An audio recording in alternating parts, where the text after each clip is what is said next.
আজকে আমরা জানবো হাতের একের ধারণা, মানে হাতের একের অঙ্ক কিভাবে করতে হয়, হাতের এক কী জিনিস, এটা আজকে আমরা শিখব। তো হাতের এক কী জিনিস এটা বলার আগে আমি একটা জিনিস বলে নিচ্ছি। আমরা যোগ অঙ্ক যখন শিখেছিলাম, দুটি সংখ্যার যোগ অঙ্ক, সেটা হচ্ছে সাধারণ নিয়ম ছিল দুটি সংখ্যারই এককের ঘরের সংখ্যা দুটোকে যোগ করব, এককের ঘরের সংখ্যা দুটোকে যোগ করে এককের ঘরে লিখে দিব, তারপরে দশকের ঘরের সংখ্যা দুটোকে যোগ করে দশকের ঘরে লিখে দিব। এরকমভাবে আমরা যোগ অঙ্ক শিখেছিলাম, কিন্তু এই হাতের রেখার অঙ্কগুলো একটু আলাদা হয়।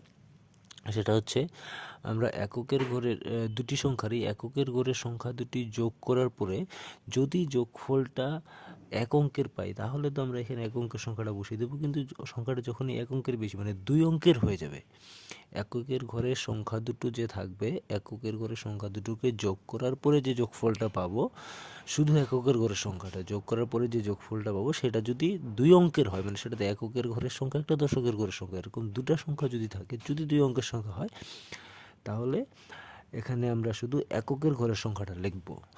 আর দশকের ঘরের যে সংখ্যাটা থাকবে, মানে এই দুটো যোগ করার পরে আমরা যে সংখ্যাটা পাবো, সেটার যে দশকের ঘরের সংখ্যাটা থাকবে, সেই দশকের ঘরের সংখ্যাটা আমরা হাতে রাখবো, এবং তারপরে সেই সংখ্যাটাকে দশকের ঘরের সংখ্যাটার সঙ্গে দশকের ঘরের সংখ্যা দুটো যোগ করে তার সঙ্গে ওই সংখ্যাটাও যোগ করে দিতে হবে। যোগ করে দিয়ে আমরা এখানে লিখবো। এভাবে আমরা হাতের একের অঙ্ক করব।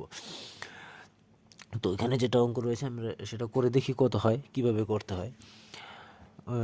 এখানে দশকের এককের ঘরের সংখ্যা রয়েছে 7। 7-এর জন্য আমরা কি জানি, 7টা দাগ দিতে হবে, দিয়ে ফেলি। 1 2 3 4 5 6 7। নিচে রয়েছে 5, 5টা দাগ দিয়ে ফেলি। 1 2 3 4 5।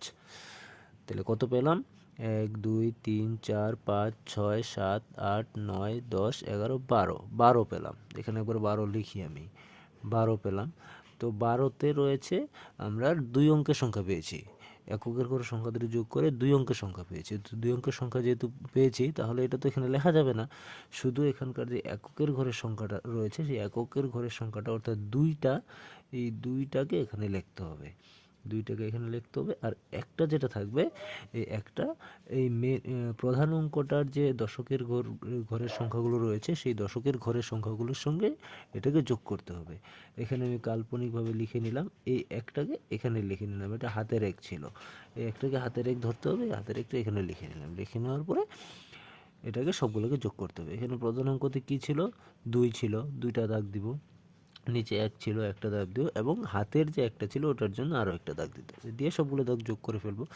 1 2 3 4, তাহলে এখানে হবে 4। এরকমভাবে আমরা হাতের একের অঙ্কগুলো করব। আরেকটা অঙ্ক রয়েছে, সেটা করি। হাতের এক যেটা রয়েছে সেটা হাতের এক নয়, 2 3 4 5, এমনকি 9 পর্যন্ত হতে পারে।